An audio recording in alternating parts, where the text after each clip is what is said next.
Hi, welcome to Feed Your Soul. I'm Melinda, and this is our series, Women and the Bible. We are actually starting the series right now. This is the very first installment, so we thought we'd start with the first woman. Appropriately enough, this is Chava's story, Eve. Um, Her Hebrew name is Chava, meaning bringer forth of life, or something close to that. This is the name Eve gets actually from Adam. But let's rewind a little bit before Eve even has a name or before she's even called woman. We're going to dive into her origin story and who she is, who God calls her, what her husband calls her, and also the really sad exchange in the garden where the humans have to face God for what they've done in disobedience. And we're going to take another look at that because that's another key part of her story. So, first, we want to look at Adam, and not Adam the man, but Adam the human. If you look at the text in Genesis 1 and 2, in Genesis 1, we have God created humans, He created people. And then after that, we have them become two people, right? So first, God creates Adam, has interactions with Adam, has Adam meet all of the animals and name them. And then it's apparent that Adam should not be alone. It is not good for him to be alone. So this is where Eve steps in. But just remember that Adam is actually, especially here in the very first part of Genesis, it's referring to the humankind. God created humans in his image. It's not until later in chapter 2 that we meet both parts of humanity, right? Because they are actually split. So let's find out a little bit more about that. As Adam meets all the animals and names them, God is showing him that none of these beings are to his level. None of them are appropriate for relationship. And so God says this is not good. He needs a helper corresponding to him, a saving strength corresponding to him. It's this word, Ezer Kenegdo, in Hebrew. And this phrase, Ezer Kenegdo, is a hotly debated phrase and has been for millennia, really. What does it mean? Well, let's look at that now. Here it is. It shows up in 2:18. Then the Lord God said, "It is not good that the man should be alone. I will make him a helper fit for him."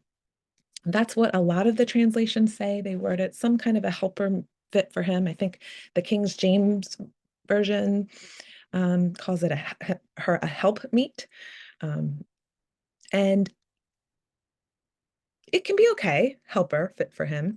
But a lot of people tend to take this phrase as a subservient or a lesser than or a second in command kind of phrasing. When we look at the words, though, that's not what they mean. So let's look at this verse in context. There it is, right up there at 2:18. The Lord said that the man should not be alone. It's not good. So we'll make him a helper fit for him. Then at that point, God brings all the animals and sees here, not any helpers fit. So Adam falls asleep and God takes from his side the woman. So in a lot of translations, it says God took Adam's rib, but that's a bad translation. If you use really any tool to look at the Hebrew there, it very most often means side or half of. So we had Adam created in the image of God, and then we had male and female, both created in the image of God. So together, they fully can reflect the image, the personhood, the attributes of God. So Adam responds to this. He's excited. At last, this is bone of my bone and flesh of my flesh. She shall be called woman because she was taken out of man. This is where we get Ish and Isha. right back here. So Ish is man, Isha is woman. First we had a human, now we have male and we have female. And then the rest of what Adam says here, actually, bone of my bone and flesh of my flesh, this seems to be a longer version of an idiom that shows up often throughout scripture. I don't have a slide for it, but there's several places in the word where people are calling others bone of their bone or bone of my blood or flesh of my blood or other similar wording to this phrasing. And it's always talking about someone who's very close, who's family, who is in partnership with them. It's a loving phrase. And this is where he says they are man and woman. And a little more on the phrase Ezer Kenegdo. It shows up actually several places in the Bible, and it is it's a help. It is aid is being provided in this word, but it's a very strong, almost saving kind of a strength. And it's most often used to refer to what God is doing in relationship to Israel. So in here in Psalm 115:9, oh Israel, trust in the Lord. He is their help, or Azer, he is their Azer, and their shield. Psalm 121:1, a song of ascents. I lift my eyes up to the hills. Where does my help come from? Where does my Azer come from? Comes from the Lord, maker of heaven and earth, right? That word is the word referred to Eve and her role, right? So this kind of saving strength. The other times it's used in the Bible, it's military aid, but like kings helping kings, a very, it never a subservient type of help, if that makes sense. It is always like peers helping peers, or even like someone greater than helping someone who needs their help. Kenegdo is a phrase. It's actually three words, I think, in Hebrew, with prepositions and an adverb, and it means like in front of or in sight of or opposite to. It never has a subordinate meaning. It always has like a cooperative meaning, and a few times it has like a leadership in front of, going before type of connotation in the Bible. So the phrase Ezer Kenegdo, we'll go back and look, a saving strength corresponding to him. We could talk for days, weeks about what that means. What is a woman's role? What is the female, feminine role in all of human history? It can be a lot of things. And it likely changes throughout history depending on social structure and what life is like around us and culture, right? But what it is not a less than creature who is deserving of domination, right? That in this phrasing, when we're going back to the very first thing that woman was called by her creator, there is no way to mistake this phrasing for something less than. So when we want to build the rest of our idea, the rest of our concepts of womanhood, we need to use this as the foundation, right? Is an equal relationship. A, a, she is strength. She is helpful in a way that is like he needs her. He needs her, right?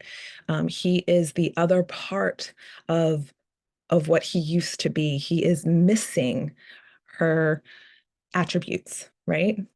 And vice versa. Like, and we are missing, women are missing the masculine attributes, right? So when we come together, we can really reflect the best of God. And to say what those masculine attributes are or what the feminine ones are, it changes so often. A lot of it changes over culture, and over time and over societal norms. What is normal for men and women to do in one culture can be the complete opposite roles in another one. So we need to be careful not to prescribe specific things to feminine and masculinity that are really beyond the scope of what the Bible is saying. Um, but clearly, God made two people from one human, and together, all of their attributes reflect the glory and the goodness and the creative beauty of who our maker is.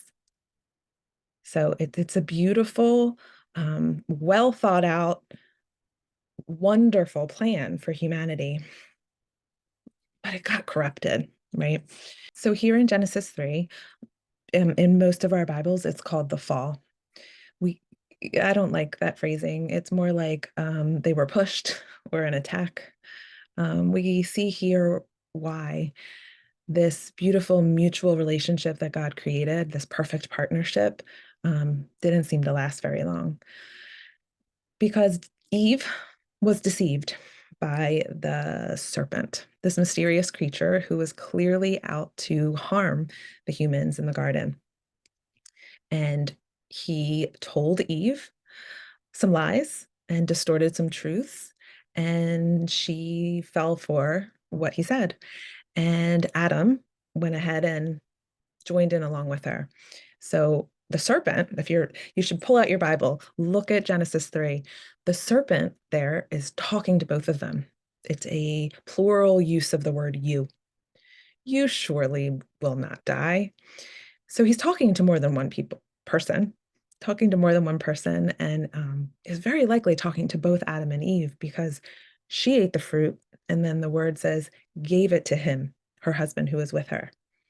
So they were both there. She was deceived, not really sure why Adam joined in.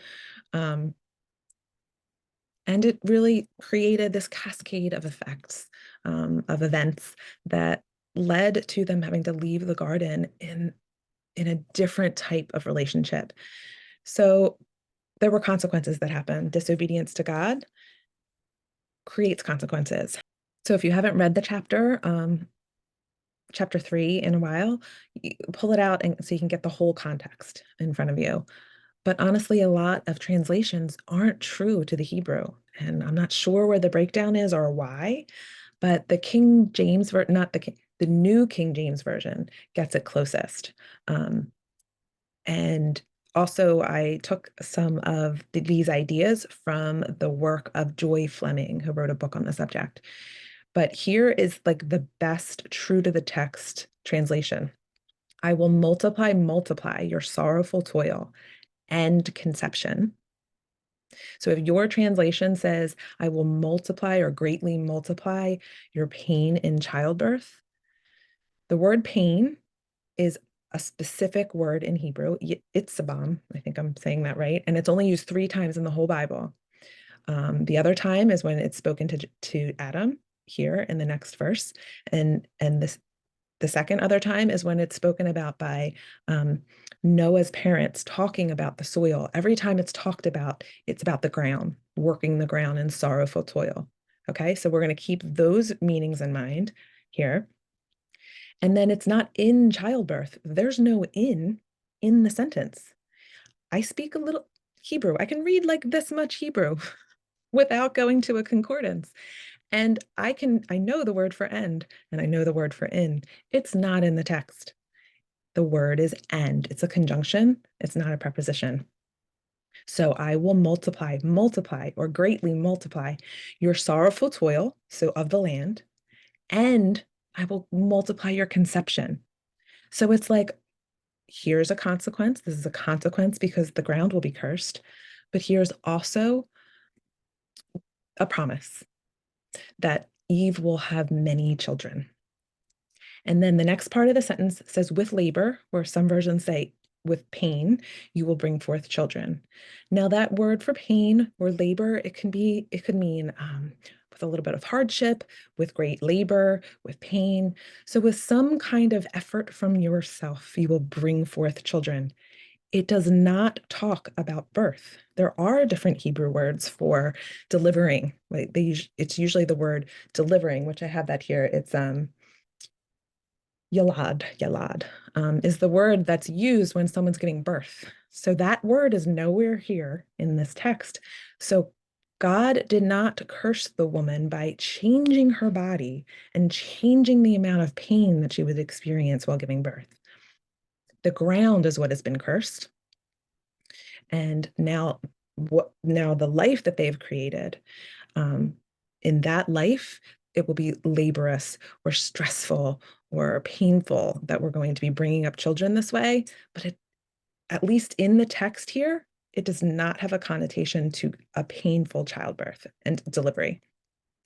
And then the rest of the words to Eve are, your desire shall be towards your husband. Okay, so other versions will say contrary to, or your desire shall try to be over your husband. The most straightforward way to take the words here is towards. And the word desire is only used, I think, two other places in the Bible. One of them is in Song of Songs, and it's like this longing desire. And the other is about sin's desire for Cain. So it's like this longing, like it will come to you, right? So Eve's desire is towards or for her husband, but he will rule over you. And this really reads like a warning, like you're going to want, your longing is going to be for your husband, to have a husband, to perhaps love your husband, but he will rule over you. So here's a consequence, a warning. Eve, you're going to love him. He's going to want to be in charge. That goes squarely against what God called Eve as Ezer Kenegdo, right? So this is another consequence of how life has been altered. And outside the garden, he will rule over you. So if you read through the rest of chapter 3, you'll see how God speaks to Adam next with some harshness. There's definitely a level of responsibility that Adam was supposed to have, it appears. But God still doesn't curse the people. He doesn't curse Eve. He doesn't curse Adam. The serpent is cursed and also the ground. The serpent, who was the deceiver, and the ground from which the tree of knowledge of good and evil came from, but not the human beings. They were not receivers of a curse. So then, right after this exchange with the serpent and Adam and Eve and God, this is actually where the man names Eve. She was just the woman before that. And this isn't the name that God gave her. And I don't remember seeing God telling Adam to give her a name, but is this the first example of him trying to rule over her? Perhaps. Then the man called his wife's name Eve because she was the mother of all living. So, reading in this context with these connotations, looking at the actual language behind the text, you get a different sense of who Eve was meant to be and what was the interaction there in the garden at the tree and what was the interaction with God. We need to be careful that we don't read our own cultural biases into the text. Especially translators need to be careful that we don't do that. It happens too often. And I want to encourage anybody who's watching that the Bible is trustworthy. The amount of time that has gone by since the Bible was written and how much evidence we have of its accuracy and original intent, it's amazing. It's a miracle. No other ancient literature has this much evidence for the text being the true text. But when we're talking about making theology that we're going to enforce, like what is a woman's place? What is her role in her home? What is her role in the church? What is her role in society? When we start making decisions about how we're going to live our life specifically for verses here and there, we need to be really careful that we're getting these verses accurate.